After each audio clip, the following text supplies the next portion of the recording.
Hello friends, welcome to global health care India.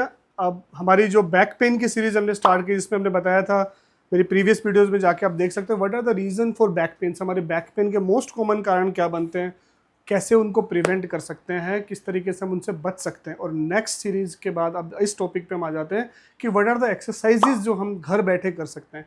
इसलिए मैं एक डिस्क्लेमर यहाँ पे देना चाहता हूँ, अगर आप लोगों को किसी को भी बैक पेन बहुत सीवियर चल रहा है, अगर आपको रेडिकुलर पेन है, तो आपको सीधे एक्सरसाइजेज नहीं करनी है। This is a very wrong thing कि आपने वीडियोस देखे उसके बाद एक्सरसाइज करनी स्टार्ट कर दी। हमारे पास बहुत सारे पेशेंट आते कहते हैं सर मैंने पहले वो वीडियो देख के एक्सरसाइज करा था, उसका मेरा पेन बहुत बढ़ गया। ठीक है, इन्फॉर्मेशन के लिए फिजियोथेरेपिस्ट ने, बाकी लोगों ने, डॉक्टरों ने वीडियोस डाली गए, लेकिन अगर आपको पेन होता है तो मेरी यही हमेशा एडवाइस रहती है कि पहले आप फिजिशियन से, ऑर्थोपेडिक से कंसल्ट करें, नंबर 1। नंबर 2, मैं कोई भी कॉम्प्लेक्स एक्सरसाइजेज के अंदर हम लोग नहीं डिस्कस करेंगे, क्योंकि मैंने देखा है कॉम्प्लेक्स एक्सरसाइजेज को अगर आप, जैसे कॉम्प्लेक्स एक्सरसाइज का मतलब क्या, हम वही एक्सरसाइजेज करें जो हम बेसिकली सही कर सकते हैं।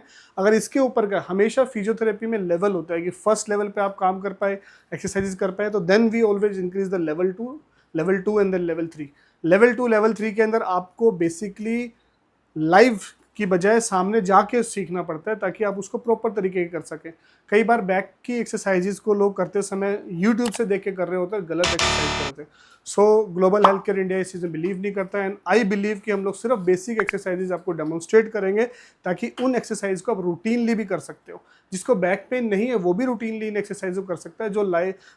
जो वर्किंग प्रोफेशनल है, जिनको बहुत देर के लिए बैठना पड़ता है, उनके लिए मैंने एडवाइस की थी कि फ्रीक्वेंट ब्रेक्स आपको करना पड़ेगा, हाइड्रेशन मेंटेन करना पड़ेगा, स्ट्रेचिंग एक्सरसाइजेज आपको करनी पड़ेगी, सेडेंटरी लाइफस्टाइल आपको अवॉइड करनी पड़ेगी, एंटी इन्फ्लेमेटरी डाइट्स पे आप जा सकते हैं। आगे में हम डाइट के बारे में भी डिस्कस करेंगे।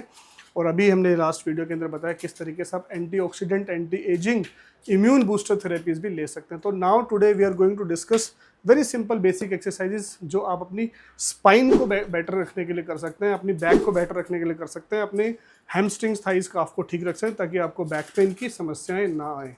Will start with 1 by 1 exercise. So friends, coming to exercises जो हमारी बैक की एक्सरसाइजेज हमें करनी है, और हमारे पास हमारे स्टूडेंट है mister Tushar. I am thankful to him कि वो हमारे डेमोन्स्ट्रेशन करके दिखा रहे हैं। Number 1 exercise is ankle. Ankle की एक्सरसाइजेज के अंदर सिंपल हमारा एंकल को डोर्सीफ्लेक्शन यानी कि पुल करना है, प्लांटर फ्लेक्शन पुश करना है। पुल पुश, पुल पुश। सो अपनी तरफ खींचना है बेटा। हाँ देखो, जैसे इन्होंने गलती करी, घुटने को मोड़ा, तो you need not to bend your knee, pull करके रखना है at least for 5 seconds, not too much of pulling. Pull and then push, pull push, 5 seconds pulling, 5 seconds down, 5 seconds pulling, 5 second down. कितनी बार करना है?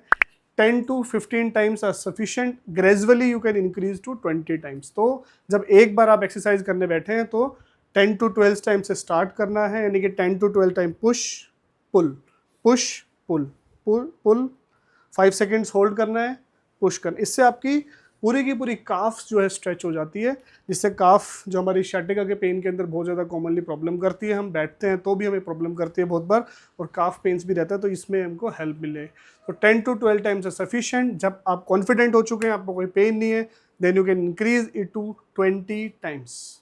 This is exercise number 1। Now friends, coming to exercise number 2, जिसको हम कहते हैं straight leg raise. तो बहुत बार शाटिका के पेन के अंदर भी हमें ये टेस्ट के बारे में सुनने को मिलता है, और हम उसको पुल कर करके देखते हैं। ज़्यादातर लोग गलती करते हैं कि हमने किस एंगल पे उसको बनाना है। तो SLR में आपको ओनली 30 डिग्री, अगर आप 30 डिग्री पे भी कंफर्टेबल नहीं है, it means if you have pain, तो आपको एक्सरसाइज नहीं करनी है, आपको कंसल्ट करना है। 30 degree is this much 30 degree, और when you are able to see your toe. इसमें भी एक बहुत चीज़ ध्यान रखनी है कि हमें पुल नहीं करना बहुत ज़्यादा। बहुत बार पेशेंट पुल करते हैं, तो यहाँ पे एंकल पेन का वो करते हैं। It should be neutral, this is the neutral. तो you need to hold it for 10 second, 10 second के लिए होल्ड करके रखना है। तो जब ये 10 सेकेंड के लिए होल्ड करना है, तो ऐसे नहीं 1 2 3 4 5 6, ऐसे नहीं 1 2 3 4 5 6 7 8 9 10। What this exercise helps, now you relax, now you lift on the other side। तो पहले लेफ्ट से मान लो किया आपने, 10 सेकंड के लिए किया, 10 सेकंड के बाद इसको रिलैक्स कर दिया। मीनवाइल आप दूसरी साइड को उठा सकते हो। उस 10 सेकंड में जब ये काम कर रहा है, तो आपका ये वाला हिस्सा जो है रेस्ट पे आ चुका है। तो resting your muscles is also equally important, इसलिए एक साथ दोनों को नहीं उठाना है। I am again repeating, second exercise is SLR, 30 degree हमें लिफ्ट करना है and hold it for 10 seconds. So when you are doing this exercise, this helps in strengthening your quadriceps। आपकी quadriceps को हेल्प करता है. This is very good exercise for knee also. So this is exercise number 2, जिसको आप 10 to 12 times करेंगे. और जब आप कंफर्टेबल हो जाते हैं, you can go up to 15 and gradually you can go up to 20 times and 10 seconds के लिए आपको इसको लिफ्ट करना है. Now coming to exercise number 3, and it is very very important exercise. अगर आपको शाटिका का भी हल्का पेन रहता है और बैक में, that is knee to chest. Means knee को हमें अपनी चेस्ट की तरफ लाना है. It should be 1 by 1. For example I am doing on left side, तो नी को आप बेंड करेंगे, देन अपने दोनों हाथों से इसको आराम से होल्ड करेंगे और चेस्ट की तरफ कंफर्टेबली लेके आएंगे. बहुत ज़्यादा आपको प्रेशर नहीं देना है, जिससे ये पुल्ड हो सकती है आपकी hamstrings. So you can hold it for 10 seconds. After 10 seconds you will straighten it and now go on other side. Same, knee, bend and pull your hip or flex your hip towards your chest. That is called knee to chest exercise. ये exercise जिनको शाटिका का pen होता है उसके लिए most wonderful and most wonderful exercise होती है, जो इमीजिएटली पेशेंट को पेन में रिलीफ करती है, बिकॉज स्ट्रेच आउट और हैमस्ट्रिंग्स, तो हैम्स के अंदर से हमारी शाटिक नर्व जाती है.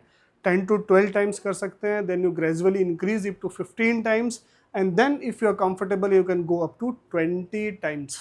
2 important tips after exercise number 3 जो आपको बिल्कुल ध्यान रखना है. अगर आपको नी पेन भी है along with your back pain, so जैसे मैंने बताया कि you need to flex your knee, bend करना है और उसको यहाँ से होल्ड करना है. अगर आपको नी पेन है तो you should avoid holding from here, you should avoid from the thigh, back of your thigh, यानी कि घुटने के पीछे से आप होल्ड करके तब इसको पुल करेंगे ताकि आपको नी पेन एग्रीवेट ना हो. नंबर 1. नंबर 2 टिप इज, बहुत लोग इमीजिएटली जब नी टू चेस्ट करते हैं तो दोनों को एक साथ भी करना स्टार्ट कर देते हैं, जो शुरुआत में हमें नहीं करना चाहिए. जब आप लेटर ऑन पेन फ्री हैं, कंफर्टेबल हैं, then only go to both knee to chest at a single go. यानी कि जैसे मैं ये बात कर रहा हूँ कि बहुत लोग एक साथ इसको करने लग जाते हैं. तो अगर आपको पेन है या स्टार्टिंग में आप ऐसा ना करें, बाद में जब ग्रेजुअली कंफर्ट तब दोनों को एक साथ कर सकते हैं. Thank you. Now coming to very important exercise, that is exercise number 4. इस एक्सरसाइज को हम ग्लूट स्क्वीज एक्सरसाइज कहते हैं. ग्लूटियस मसल्स जो हमारे बटक्स को ऊपर रहती है, बटक्स को फॉर्म करती है, that is gluteus medius, minimus and Maximus.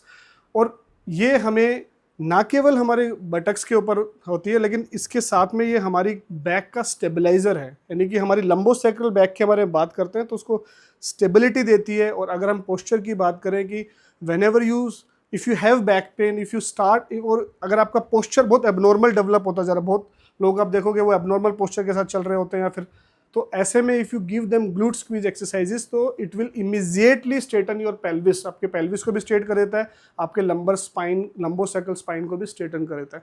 This exercise can be done in 2 position. 1 is in prone position, उल्टे होके लेटेंगे, पेट नीचे, कमर ऊपर की तरफ, या फिर आप खड़े खड़े भी ग्लूट स्क्वीज एक्सरसाइज कर सकते हैं. तो today we are going to first demonstrate in the prone position. This exercise is done in prone position. Prone position में हमें अपने ग्लूट्स मसल्स को, ग्लूटियस मीडियस, मिनिमस, मैक्सिमम, आपको उस पर कंसंट्रेट नहीं करना है, इट्स सिंगल मसल्स. बटक्स को स्क्वीज करना है, we need to tighten our buttocks, और अपने ग्लूट्स मसल्स को टाइट करना है and hold it for 5 to 10 seconds. Tight करो. So now you need to hold it for 5 to 10 seconds. जब इसको आप टाइट करते हैं तो you will feel that your hams are also pulled up, your glutes are also pulled up and your whole pelvis जो आपका straight हो जाता है. सिमिलरली लंबोसेक्रल स्पाइन, तो जिनको लंबोसेक्रल रिलैक्स, लंबोसेक्रल स्पाइन के अंदर डिफॉर्मिटी रहती है, जिनका पोस्चर सही नहीं रहता, उनके लिए one of the best exercise है. Similarly the patient individuals who are having low back ache, और उन लोगों के लिए भी जिनको बैक एक नहीं है लेकिन उनकी लाइफस्टाइल या फिर उनका प्रोफेशन ऐसा है जिसके अंदर वो बहुत लंबे समय तक बैठते हैं, तो उनके लिए बहुत ही बेस्ट एक्सरसाइजेज है. कितनी देर के लिए करें?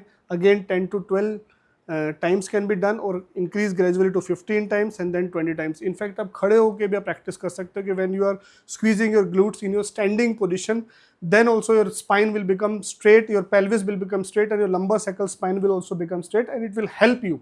अगर आपको कभी भी थोड़ा बहुत कमर में स्ट्रेन लग रहा है, बहुत देर आप बैठे हुए, you just stand up, stretch, go for a walk, 5-10 minute आप घूम के आइए, पानी पीजिए, then start doing glute squeeze. आप खड़े खड़े भी कर सकते हो. Now I am doing glute squeeze. इसमें पेल्विस स्ट्रेट हो जाता है and lumbosacral spine also get straight. This is the beauty of this exercise. तो glute squeeze exercise is very very important. This are the 4 most important exercise. So these are the 5 best exercise जिससे आप अपनी back को, अपने muscles को, specially जो उनको back pain की प्रॉब्लम्स रहती है उसको आप काफ़ी कंफर्टेबल लेवल पे हैंडल कर सकते हैं. लेकिन फिर भी मेरी यही आप लोगों से एडवाइस रहेगी, अगर आपको किसी को पेन बहुत ज़्यादा है तो बिना सलाह के बिल्कुल भी आपको एक्सरसाइज नहीं करनी है. इसके साथ में एक एडिशनल टिप एक्सरसाइज मैं आपको दे रहा हूँ, दैट इज जब आप कंफर्टेबल हो जाते हो तो both side, both knee to chest can be combined. And one very very important exercise जो हम हर पेशेंट्स के अंदर देते हैं, हर इंडिविजुअल देते हैं, basically it's a breathing exercise, that is deep breathing exercise, जिसको हम अनुलोम विलोम कहते हैं। That is basically type of pranayama जो हमने हर जगह सुना है कि anulom vilom, that is deep breathing exercise. We should do this deep breathing exercise whenever possible, at least for 5 minutes thrice a day। और डीप ब्रीदिंग एक्सरसाइज में हमेशा ध्यान रखना पड़ता है, आप किसी भी चैनल पे जाके उसको देख सकते हैं किस तरीके से अनुलोम विलोम को एक्चुअल तरीके यानी कि डीप ब्रीदिंग को किया जाता है, जिसके अंदर व्हेन वी आर इनहेलिंग तो initially our tummy should go out and then our chest should go out, and when we are deflating, जब हम एक्सेल कर रहे हैं तो इनहेल में हमारा पेट पहले भरे, फिर उसके बाद हमें छाती आगे की तरफ आनी चाहिए। व्हेन वी आर एक्सेलिंग तो it should be reverse, that is the best technique, and जिसके अंदर हमारा जो डीप ब्रीदिंग एक्सरसाइज नॉर्मली, तो बहुत सारे इंडिविजुअल्स ब्रीदिंग का पैटर्न ही बिल्कुल गलत फॉलो करते हैं, जिसकी वजह से प्रॉब्लम होती है। So friend, this is in short about best exercises which you can do very normally at your home, घर बैठे कर सकते हो। लेकिन इसके आगे भी आपको एक्सरसाइज सीखनी है और बेटर एक्सरसाइज सीखनी है तो एडवाइस ये रहेगी कि आप फिजियोथेरेपिस्ट के पास जाइए और एक्सरसाइज आगे की एक्सरसाइज को जो और टफर एक्सरसाइजेज उनको सीखने से ही होने वाली है। अदरवाइज कई बार एक्सरसाइज गलत होने की वजह से आपको उल्टा कमर में दर्द बढ़ सकता है। चैनल को सब्सक्राइब करें, वीडियो को लाइक करें व शेयर करें। Thank you so much.